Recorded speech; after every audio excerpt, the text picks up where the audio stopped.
Guys, came across this article I wanted to share, and it's entitled, "Was Integration a Good Thing for Black People? Probably Not." And the paragraph in which I'm reading here is called, "Was Integration a Mistake?"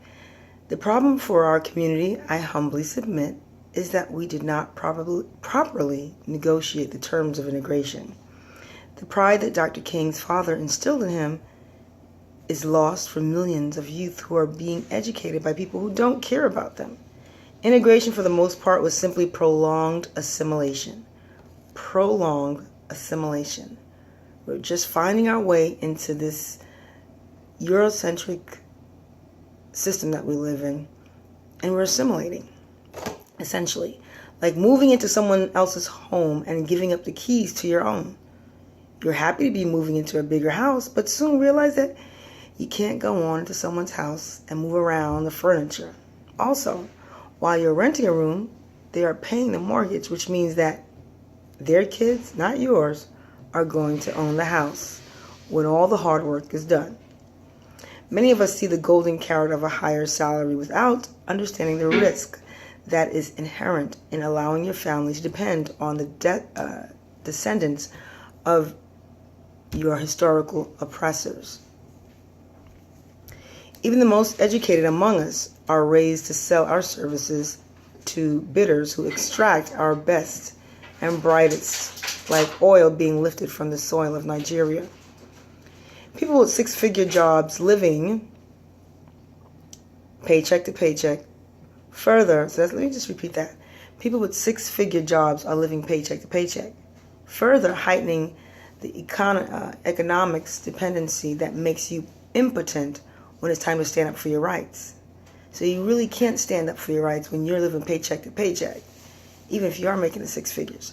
Like an intelligent woman who marries a wealthy man, you must ensure that you still have something to hold on to in the event that your relationship turns abusive, turns in an abusive one.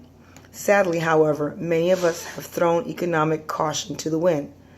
I argue that integration didn't work in our favor because there's a difference between giving up a portion of your economic sovereignty in exchange for a true partnership versus giving up nearly everything you allow yourself to become an occupied state. For example, if I were to give up my business and integrate myself into the management of a large company, I would probably be a very different and more highly paid person from the fact that you are hearing from right now. In fact, I'd probably be speaking a different political language altogether because few majority white institutions would allow me to speak the way I do speak in public.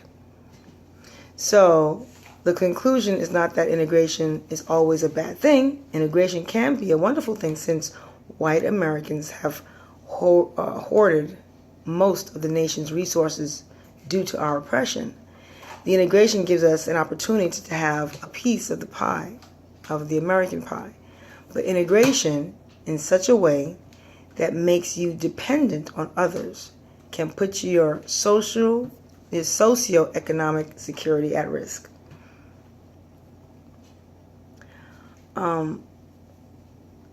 We must embrace educational excellence.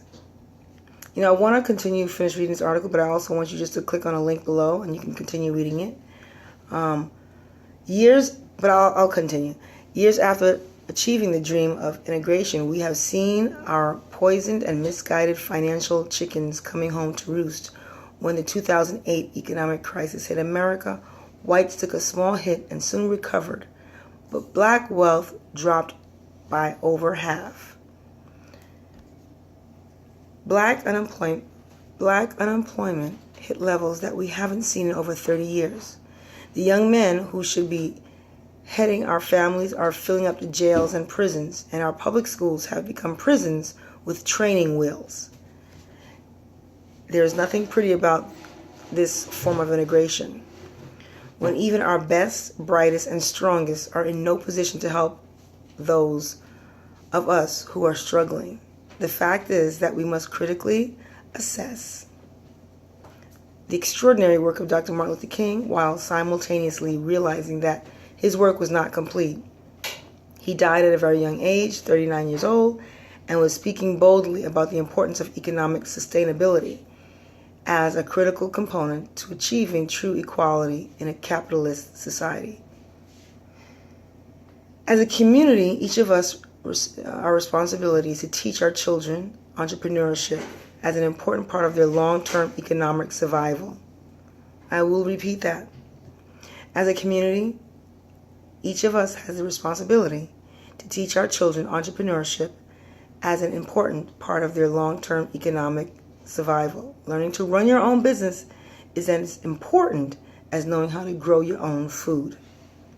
We must embrace educational excellence as if our lives depended on it, but ensure that our children are taught Black history and family values that they are not getting in class. We must target our spending to Black-owned businesses whenever we can and embrace the importance of saving, investing, and ownership. Finally, since many of us spent $200 last month at Walmart without blinking, this means that we can certainly afford to give $15 to our favorite Black-owned organization. It is time for a new way of thinking as it pertains to money and education. Ownership, wealth building, and self-sufficiency should be part of the consistent Black national discourse.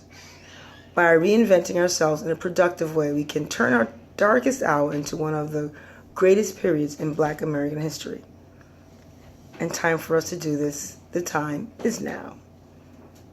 Again, I'm going to link this article in the description box, and you can continue reading that and other articles that will help us to remember to re-educate our mind. We didn't come to this point in our lives overnight, so we have to undo the education that we have been forced by not